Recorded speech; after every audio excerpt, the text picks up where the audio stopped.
The average Hall of Fame batting average is about 303. That means Hall of Fame hitters are getting out 7 out of 10 times. So if you've ever wondered how the best hitters in the game, like Nolan Arenado and Paul Goldschmidt, stay mentally tough and consistent at the plate despite those odds, today's episode's for you. I'm really excited about this episode because I know you guys are going to get a ton of value out of it. If you want to be a better hitter, better fielder, and just better overall athlete, this episode you're going to get a lot from. So welcome back to the podcast. I'm your host, Nick Lemke, and today we're talking with Steve Springer, someone who knows the game of baseball inside and out. He didn't start his senior year in high school. He got cut from his college team, yet he still turned those setbacks into a 14-year professional baseball career. On top of that, he's been a player agent, a pro scout, and a mental performance coach for the Toronto Blue Jays. He's now an author, speaker, and coach, focusing on the mental side of hitting. So, Steve, thanks for joining us today. Great to be here, buddy. I'm glad we could do it. We've been trying to put it together, and I look forward to it. I love doing these things. I love my story. I mean, everybody's got a story. Just for your audience to get a little feel for who I am. It's like you said, man, I was 4'11", 90 pounds when I went into high school. I made the team because my brother was a star of the team. He was 1 year older than me. I got 3 at-bats the whole year. I never played. I coached first base, but I was on the team. My sophomore year, all my buddies went up to JV and varsity, and I stayed on soft roster, but I got to play a little bit because all the good guys were on JV and varsity. And my junior, all my buddies were on varsity, and I was on JV. I'd rather play at a lower level than sit the bench at a higher level. Remember that, kids. My senior year, it's my time to shine. I got nobody ahead of me. I'm 5'8", 140 pounds now. So I grew 9 inches in high school. I went from tiny to small. I was the smallest senior in high school, but I got nobody ahead of me. I'm going to show them I can play. It's my opportunity. And I had a sophomore take my job. I did not start my senior year in high school. Where I'm from, I got 150 colleges with about 50 miles from me. I didn't get one phone call to come play for. And my brother went to Golden West Junior College. He was all state. I'm thinking the coach knows I'm coming there. He didn't have to call me because he didn't. And I went out for the team that summer and I got cut, which is baffling to me to this day on how bad this coach thought I sucked. Like, my brother's best player on the team, best player in the state. I get cut. I did what anybody would do. I got a job at Disneyland working on the canoes. And about 3 days later, my brother came home with a uniform because 3 guys quit. I was 19 years old, freshman in college. I got 3 at-bats the whole year. I coached first base again, and I ended up playing in the big leagues. So kids out there, when somebody says you're too small, no, you're not. Nobody knows we're going to grow except for God, and that's it. Right? I promise you, when you get your man body, you're going to be able to shrink 2 inches. It's not about being tall. It's about being a baseball player. It's about having body strength. It's about having instincts. It's about playing both sides of the ball. It's not just about being 6'2". And in saying that, I grew 4 inches when I was 20. And I don't think I need to grow 4 inches, Nick. I need to get stronger. And working on those canoes for 2 years, bro, I got stronger because they're not on a track. I'm pulling people around 8 hours a day.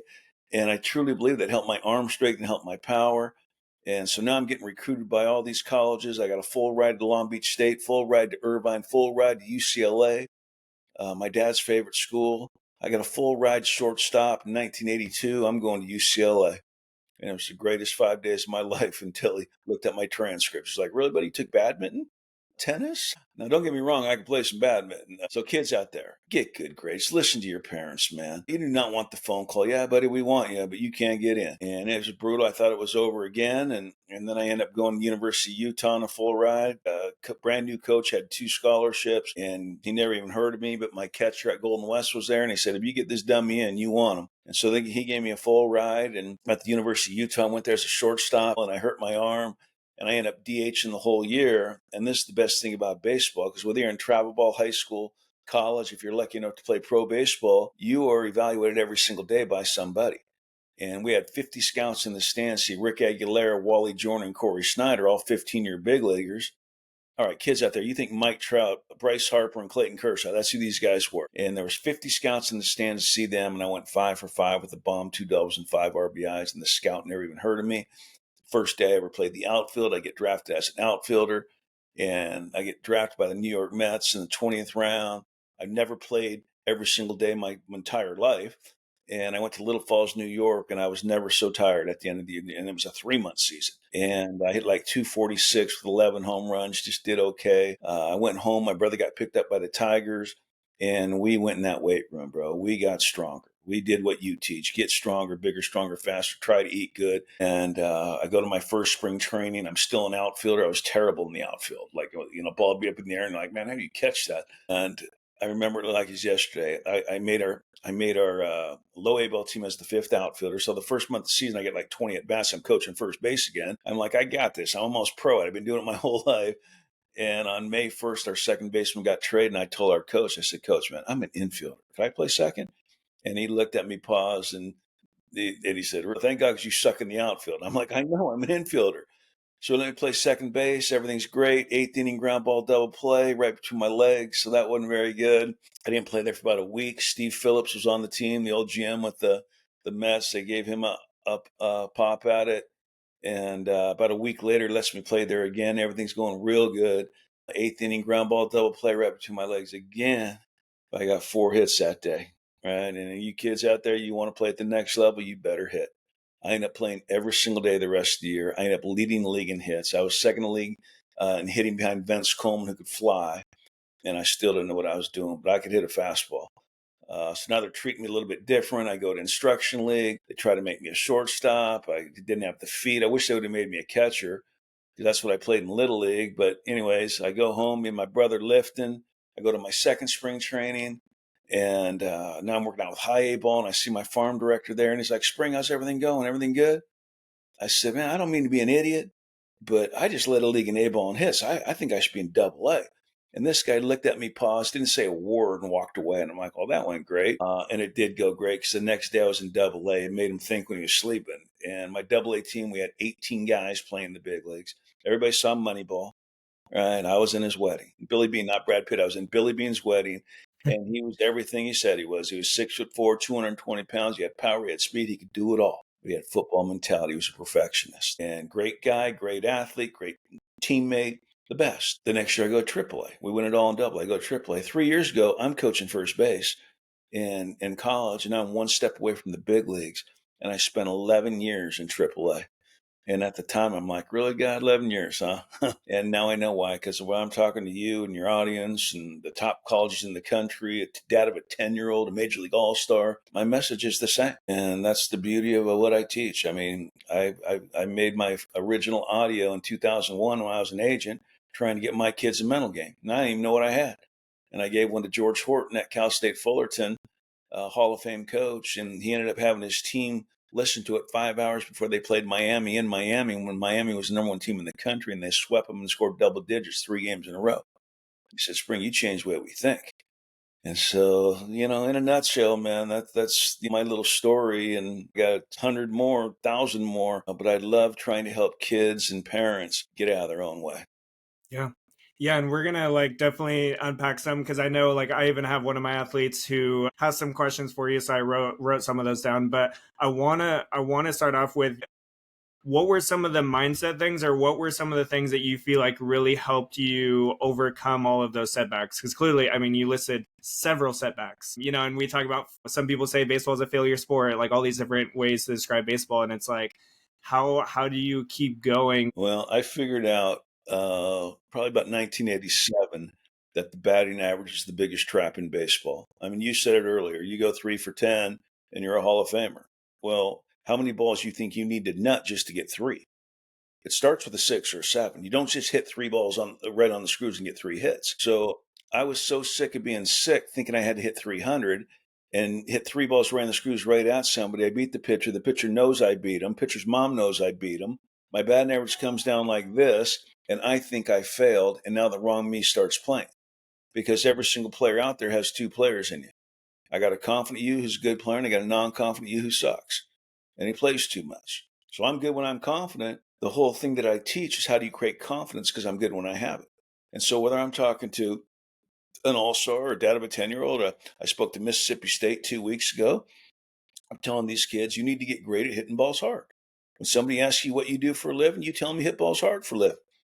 And if you get a hit, it's a bonus. You change what you think success is to get the right guy playing. I believe that stats are the most evil thing in baseball. They make you feel, they make you think, right? The only stat that I'm teaching right now, if I'm a coach, is how many games in a row can I get 25 confident players showing every single day. And it doesn't mean you get 3 hits, and it doesn't mean you win every game. It means I got 25 confident players playing. Because if everybody's got 2 players in them, that's a 50-man roster. 25 confident, 25 non-confident. Let the other team play with the 50-man roster. I want 25 confident players showing up every single day, and I don't give a crap what about me. It's not about me. It's about me helping my team. And I want 25 confident players showing up every single day like it's opening day. Because nobody in the history of baseball has played opening day with no confidence. Why? Because they got no yesterday beating them up. And then all of a sudden on day number 2, it starts. I go 0 for 4. Now I'm 0 for 2. Now in my mind I'm 0 for 6. And I'm letting yesterday's bad day play today. But yet I got a new game, new pitcher, new hero tonight. Augie Garrido had me come in there for 3 days when he heard me speak. Hall of Fame coach, 5-time national champs. He said, that's my favorite quote of any coach I've ever heard, is if you get 25 confident players playing, and I don't give a crap what about me, it's not about me, it's about me helping my team, and you got 25 guys playing like it's opening day, he said, that's friggin' brilliant, because we all know the feeling. But this is what happens when stats. When Abner Doubleday said get it by 8 guys, that's when the mind screw was invented. We're going to screw ourselves up mentally because I didn't get a hit. If they said, I said this in my very first audio, if they said you hit the ball hard and you get rewarded, they'd have to move the mound in 5 feet because that's an attainable goal. That's a daily goal. But when he said get it by 8 guys, what? I got to get a hit. What? If I'm a pitcher, I'm ticked off when you get a hit with those odds. But we think as a hitter that we have to get a hit to have success. And I'm saying no. And I don't know, bro. It's been around a while. And I mean, everybody that orders my stuff, I call them up, I thank them. I had a dad order my stuff when I was sleeping last night. I called him up this morning. I say, hey, buddy, thanks for ordering my stuff, man. How old's your kid? Couldn't believe I was calling him. He said, oh, dude, I used to listen to you every day when I was playing. I'm like, well, how old are you? And he's like, I'm 38, which means he got it probably 15 years ago. And now his kids are 11, 12. And he's like, my kids need to know this at 10 and 11. And that's how old his kids were. I'm like, well, if they're 10 and 11, I promise you, Vanderbilt's not panicking if they have a bad weekend, right? But as parents, we want them to, go hit 1,000. Now, all of a sudden, the kid's playing with tension, anxiety, and pressure instead of calmness, toughness, focus, having some fun. And so to your kid that asked the question, tell him the only stat that he needs to care about is how many games in a row did you compete with confidence and have fun. And in order to do that, you better change what you think success is. I love that, and I love the opening day analogy because I've also heard it said by another coach I had on was 0-0 mentality of like 0-0 on the scoreboard, regardless of what's on there at halftime. This is a football coach, but same thing is like rather than looking at 0-4, 0-2, you look at this is today. Like focus on today. Focus on even that specific, 0-0 against that pitcher, 0-0 like in that at bat, and start fresh. That mentality. And I agree with that. And it's here's the problem with baseball, in my opinion, right now. I thought about this 2 a.m, I think, and too many players are playing this game. Like I believe that every game, especially in the big leagues, is like a movie premiere. Right? There's so much stuff going on with the cameras and not trying to look bad. But the movie premiere is just like we got 50 different actors, 25, trying to win an Emmy instead of Best Picture. I want Best Picture. And so that means I got to do a little supporting acting. That means I got to get a bunt down. That means I got to be ready. That means I got to compete with confidence when I'm 0 for 4 and the game's on the line. And I don't know what percent, a lot of percent, I don't even want the at bat, because they're dictating how they feel and what they've already done in the past. And in order to get rid of that feeling, you need to play for the team, not for you, right? If I'm playing for my team to win the game, why wouldn't I want the 5th at bat? That's when heroes are made. I don't care if I'm 0 for 4 or 4 for 4, right? I want to be that hero, right? Oh, yeah. And guess what? There's another game tomorrow and the next day and the next day and the next day. Because pro baseball is 5 at bats a day every day, whether you want them or not. And nobody knows how you're going to react to that 5 at-bats a day. This is why first rounders can't get out of A-ball. And guys like Kevin Pillar, who didn't get drafted as a junior with a 54-game hitting streak, which is mind-blowing. The Blue Jays take him in the 36th round and gave him $1,000, and he was the second guy in his draft to get to the big leagues because he was a better competitor than he was a player. But it goes back to, I'm good when I'm confident. The whole question is, how do I create confidence? Because I'm good when I have it. And I just feel that God's given me the ability to teach this stuff to where, whether I'm talking to Paul Goldschmidt, Nolan Arenado, they've called me their whole career, or the dad of a 10-year-old, my message is the same. And this dad that I called him after he ordered my stuff, it's like these kids are 100 pounds away from their man body. And we're living and dying with every at-bat that they have. instead of teaching them both sides of the ball, instincts. How do if you don't have instincts to play this game, then stop dreaming about playing in the big leagues. Because right now we got such a showcase mentality going on that these guys go into college, they go into pro baseball if they're lucky enough to do it, and they don't know how to play the game. They know how to take BP, they know what exit velocity is, but how about getting a runner over? But that's just where we're at right now. I think you're going to be ahead of the game if you could get your son to play both sides of the ball, to compete with confidence, to have some instincts how to play the game, how to win, and play for your team. Yeah. Yeah. I love that. Like, again, that team mentality, especially being a Mariners fan, growing up in Washington and never winning a championship. And we haven't had that full team that we really need to win. And it's like, we have this great pitching staff, but there's a gap. And that's where, if you really want to, I feel like you said, the biggest successes come from when it's with somebody. If your success is by yourself, it's not that exciting versus if you win as a team. Well, Rich Amaral is one of my best friends, and he was a utility guy back in the season. Great guy, great player, great teammate. I don't know, man. I just feel that when you get the validation from the players that have done it, and I did it. My first 10 years that I played, my first 10 years, every team I was on was in the playoffs. It was fun. My last 4 years, no playoffs. It sucked. How do you have fun? You win. And you want your buddies with you at the next level. Don't be that guy. Oh, great. Here he comes. And the conversation stops till you walk away. Be a good teammate. And I don't know, man. There's more than what I teach about the batting average being a trap. I'm a huge believer in hunting speeds. I think too many hitters are trying to do everything. They're not ready for anything. If I told you here comes a fastball 100% and you can't put a good swing on it, then go play soccer. Like, we got to be able to do that. But I'm telling you right now, the 1-0 fastball in the big leagues is extinct. They don't throw it. 1-0 cutter, right? 1-1 fastball, 1-2 fastball, 2-1 cutter, off speed.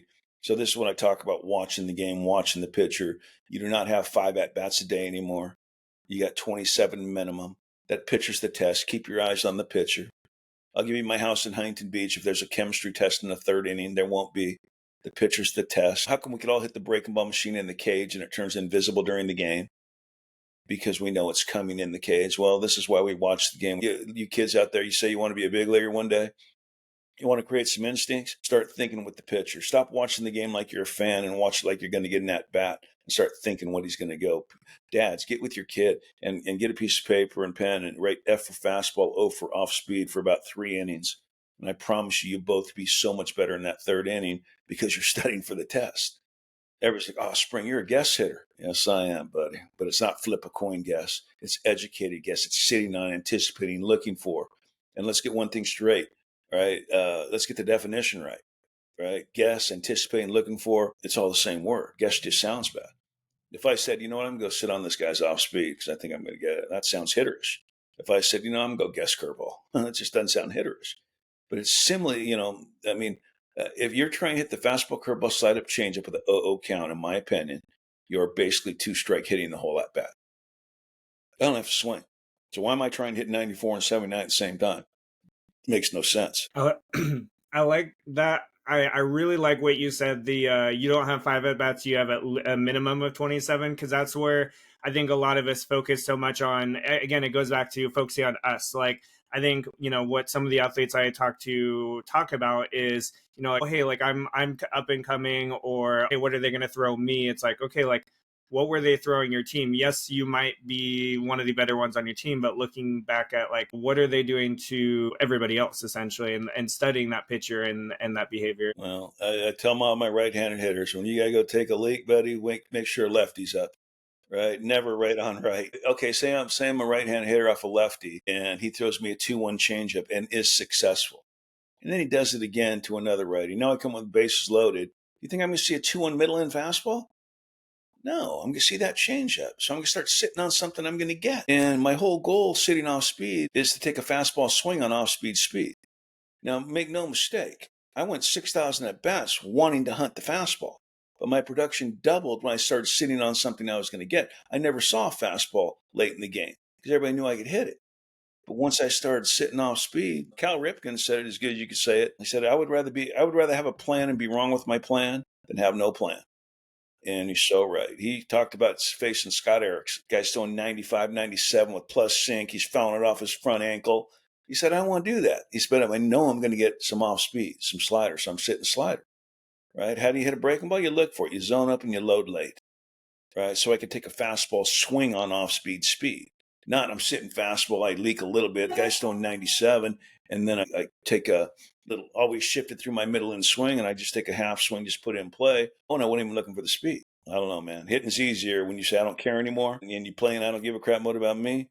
And now, oh wait, now I'm hunting speeds, and then if you're hunting the fastball, look for it up in the zone because it's gonna be easier for you to look up here and adjust to the knee high rather than look for the knee high and then he elevates you. I told that to Mark Trumbo, who called me his whole career, and he's like, really? You're holding that one back after 7 years? And he hits 48 bombs sitting on the high fastball, taking a controlled violent swing. Because that's what hitting is. It's controlled violence. It's not violent violence. It's not control. It's controlled violent act to hit a baseball. And I believe hitting slow feet, fast hands, quiet head, taking a controlled violent swing with a tall backside. And when I say tall backside, I'm not talking about chopping down. I'm talking about being on time. The back shoulder is going to collapse.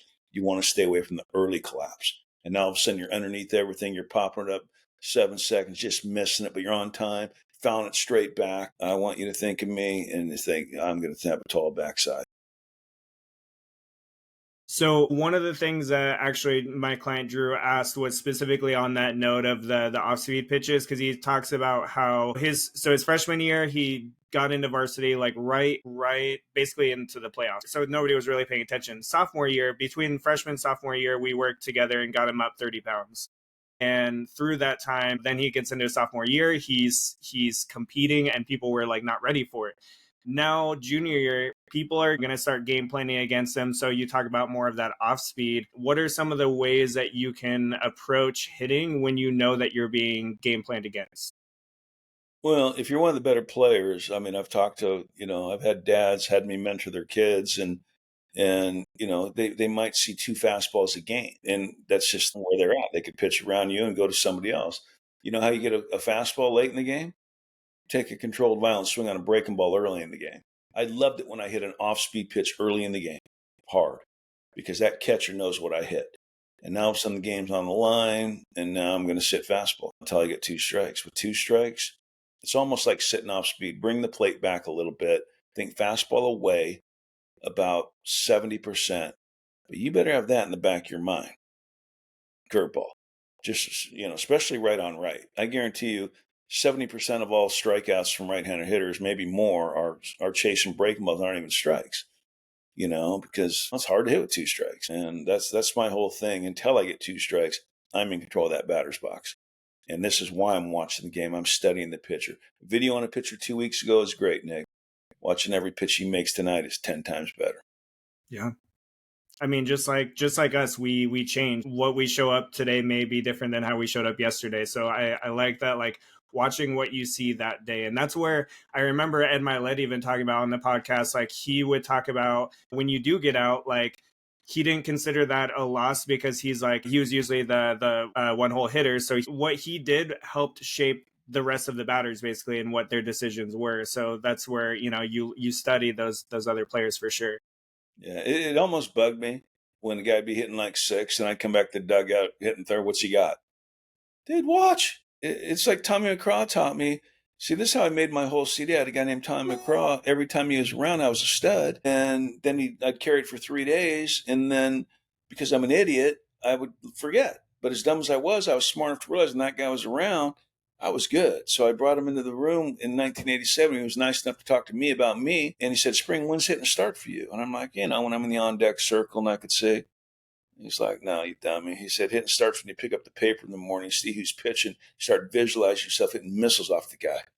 And I'm like, what? If I took half your team and I said, go take batting practice for an hour, and I took the other half and I said, go visualize yourself hitting for 4 minutes off the pitcher, and you ask me who I think's going to have a better game, I'll take the guy that never took a bad swing. Because that's how powerful the mind is. The mind doesn't know the body's not doing it. And that sounds like a psychologist. Bro, I can't spell psychology.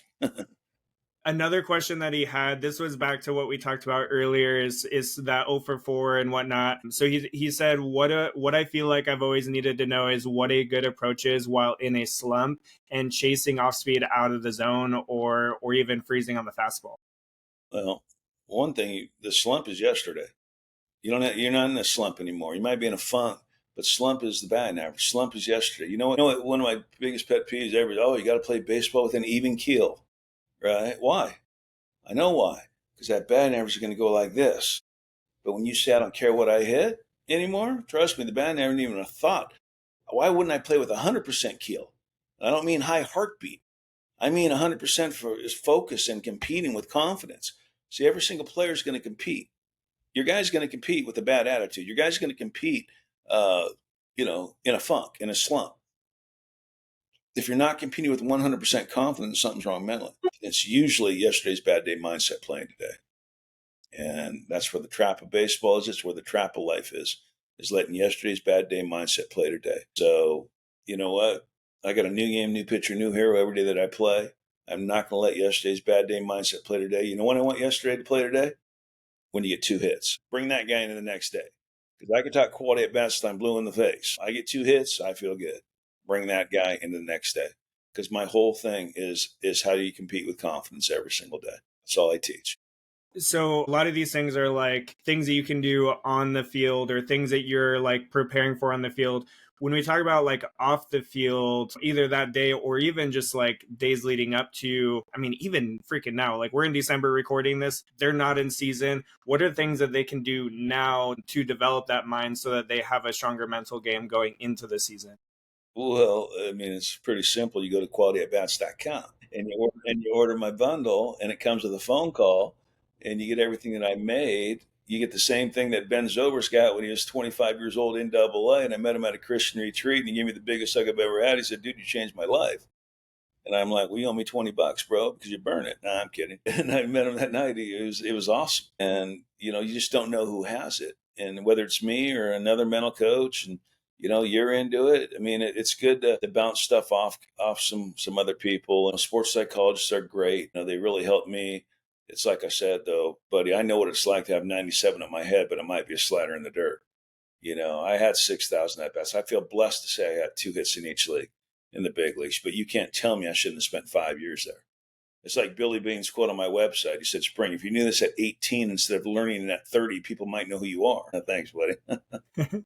I mean, people are starting to are starting to get to know who you are. I mean, the more that, especially some of those big names on the side, I was like, oh dang! Like, I mean, I was already impressed with your content alone. Like, that's what I saw, and then when I found out on the back end, I'm like, you've helped some guys too.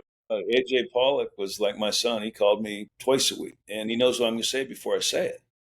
But there's something about going 0 for 4 where you lose your memory, man. And if I got something that's going to make me good, I'm not going to dish it. There's a lot of good coaches out there. There's a lot of crap out there.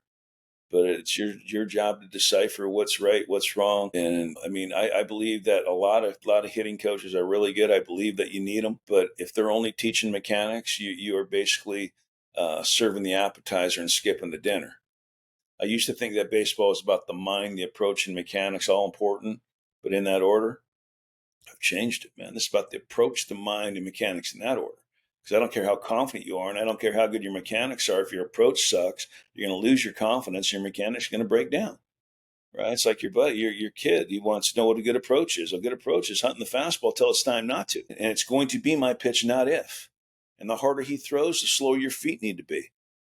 Hitting slow feet, fast hands, quiet head. I think the feet screw up more hitters than anything in the game because we want this much power. We got the leg kick. No, be a good hitter. I mean, there's so many coaches out there that like Ichiro wouldn't be able to play right now. Guy gets 250 hits a year. Where's his power? Yeah, he had power, but he had the discipline to be the best hitter in the world. If this guy would have been in the United States at 18, he would have held every record right now. So it's just like, I don't know, man. I don't want to sound old school. I want to sound right school. I mean, for me, another thing about analytics, I'm sure some of it's good, but a lot of it's like really another thing to make me feel like I suck, huh? That's not good enough. I don't know. You can play every day like it's open day, and you compete with confidence, not arrogance. We're in such a dig me era right now. I got a guy, I scout every night for the Oakland A's, and I'm in a pro stadium watching A-ball, double A, triple A. And a guy will be hitting about $160, and I'll get a single, and he's beating his chest and stirring the dugout. And I'm like, really? Drives me nuts. But that's everybody. So I guess I'm the guy that needs to change. Well, and that's where I think like we have what you call, I mean, old school. There's some of those key foundational pieces, and then we can learn from old school and new school. Essentially, is what I'm trying to say, I guess. And that's where some things do have to change. Analytics can be nice, but at the same time, it can be our detriment. Just like internet, there's good and there's bad to it. It's learning to leverage the good and to minimize the bad of it, essentially. Here's my take. A lot of it on analytics too is where we're crunching these numbers, and we're coming up with an average. We're coming up with a plus. We're coming up with a below average, right? You got thousands of players not competing with confidence, and they're doing these numbers. How about we do all these numbers when we get 2,000 players competing with confidence one day? Maybe crunch the numbers on opening day and see what they are, and then see what they are the rest of the season. Maybe that's something we should go into, because, I mean, competing with confidence, dude, before I knew all this stuff, I'd walk up to the plate being like 0 for 20, and I'd tell the umpire, man, just get 2 strikes on me. Let's get this crap over with. Beat before I even got up there.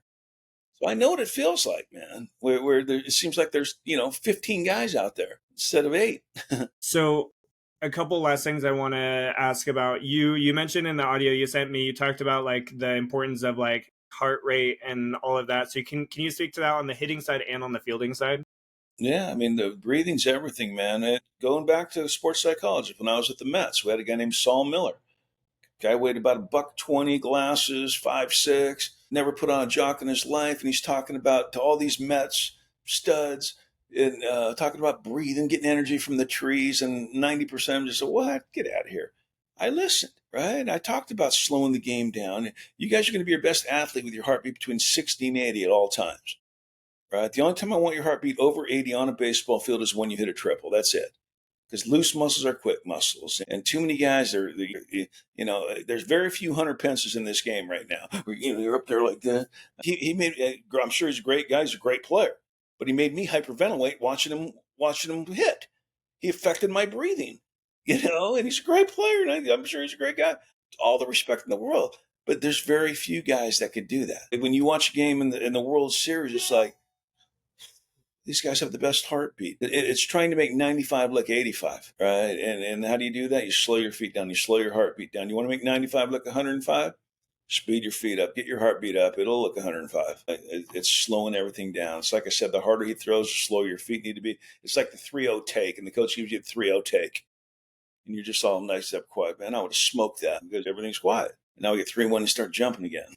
Loose muscles are quick muscles. And now I have instincts. What are instincts? Instincts are the ability to dictate what you think is going to happen before it happens. That's what instincts are.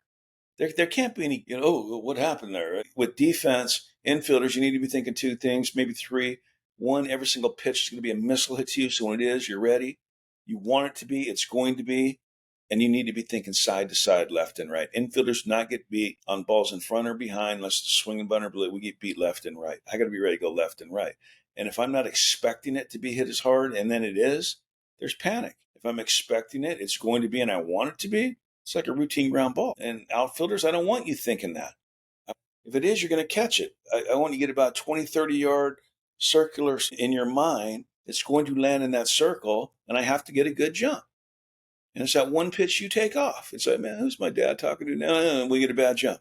And now we lose the game. Because I believe that defense, if you can't be at least a tick above average defender, stop dreaming about playing in the big leagues. Kevin Pillar, as great as he was, got second guy in his draft to get to the big leagues. He got to the big leagues, he hit under 200 3 consecutive times, 3 consecutive calls. Why did he get the 4th shot? Because he's a Gold Glove center fielder. And we need defense. We need instincts. We need body strength. We need good nutrition, like what you're talking about. But if I would have had that, dude, I grew up on donuts and McDonald's, bro. My wife thinks I'm John Candy right now. I mean, like, really? I'm like, who are you comparing me to? A soap star?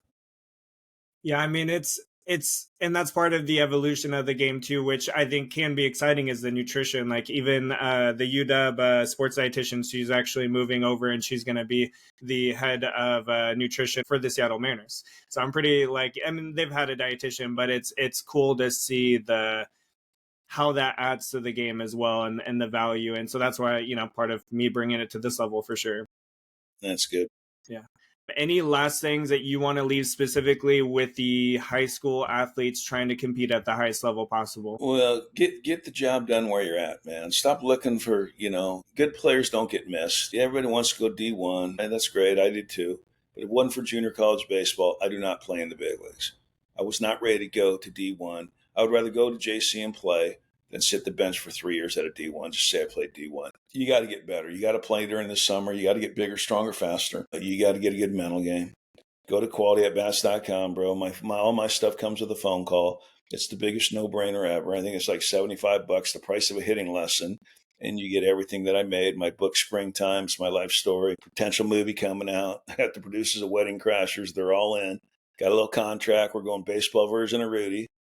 Apparently that takes 4 or 5 years, but still have it on the budget. So we'll see what happens there. And if that happens, it'll be good. But I'm just trying to help people, man. Trying to help kids. I speak all over the country. If you think you could put 60, 80 kids in a room, I'll hit with your kid, make his own personal audio. I hit with Bo Bichette when he was 12. Dante, all of a sudden he orders 2 of my bundles. This kid's like 12 and 18. I'm like, oh, bro, my kids love you. And he owned a facility and he brought me out there. It was awesome. So keep that in mind. Follow me on Twitter. Everything's Quality at Bats. And stop letting yesterday's bad day mindset play today, bro. I got a new game, new pitcher, new hero tonight. And no part of yesterday's 0 for 4 play. Because if you don't go 1 for 20 10 times, you didn't play long enough. It's going to happen. How do you compete with confidence when the stuff isn't going well? It's going to dictate how far you play. Yeah, I love that. That's a good way to wrap up, like a good conclusion there. I don't even want to add anything to that. So I just want to say, Steve, thanks so much for hopping on the podcast, taking the time today. That was awesome, Nick. Thank you, bro. Yeah, of course. And to the listeners, check the show notes down below. That's where all of the website, the social media, all those things for Steve are on there. So check that down below. And until next time, keep striving for greatness.